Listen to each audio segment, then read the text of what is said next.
So Tim Ferriss is one of the most successful podcasters of all time. And I remember whenever I first discovered Tim Ferriss, it was after I'd read the 4-Hour Workweek, and I was just looking through podcasts for the first time. This is, over 10 years ago. And the first podcast that I ever subscribed to was the Tim Ferriss Show. And the only reason why is because I was like, oh, that's that guy that wrote the book I just read, the 4-Hour Workweek. And before you knew it, it seemed like Tim Ferriss just blew up. I'm like, this is crazy. How did this guy that, yeah, I get it, he wrote a book, but a lot of people have written books, and some of them, it looks like they have podcasts, but why is Tim Ferriss so successful? Why is he like the king of podcasters? Because he's not exactly the most charismatic guy. He's smart, he's sharp, but what is it? Why is he so freaking big in podcasting? Well, fast forward a few years later, and I meet Dr. Michael Eids, the author of Protein Power, who I went to business school with Dr. Eids' son, Ted.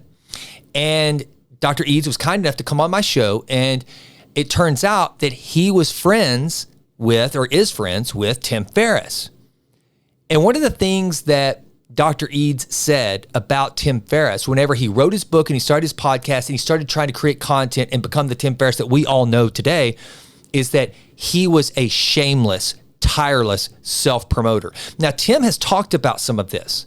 Tim has said that he would go to networking events, he would go to conventions, and he would meet people and say, I'm writing this book. Would you please read it? Would you please check it out? And he would do everything he could to meet people and talk about his book, and he would give copies away of the 4-Hour Workweek. And it was rejected, I think, like 27 times from 27 different publishers, but he just was relentlessly self-promoting.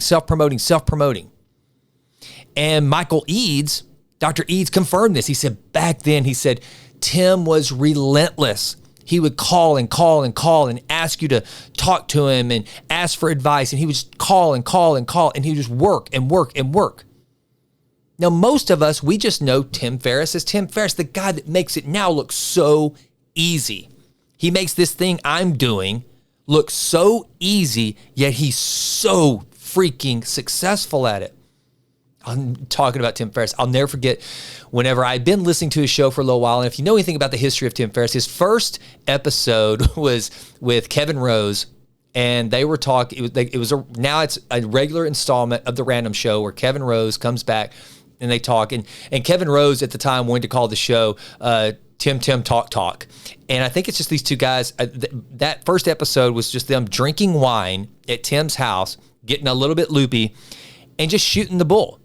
There was really no context or content there, just these two guys talking. Tim was taking a break from writing the 4-Hour Chef. It was one of his books that just kind of wiped him out. And that's one of the things that Tim has talked about too. That's another thing. Tim Ferriss, who has had some of the biggest selling books of all time, he hates writing books. They exhaust him, and he never wanted to do it again. And so whenever he was just kind of in a moment of wanting to do something, since he certainly didn't want to write anymore, he decided to start a podcast. And now here he is, one of the greatest. If he never did another podcast again, he would still get 1 million downloads probably for the next 5 years. That's amazing.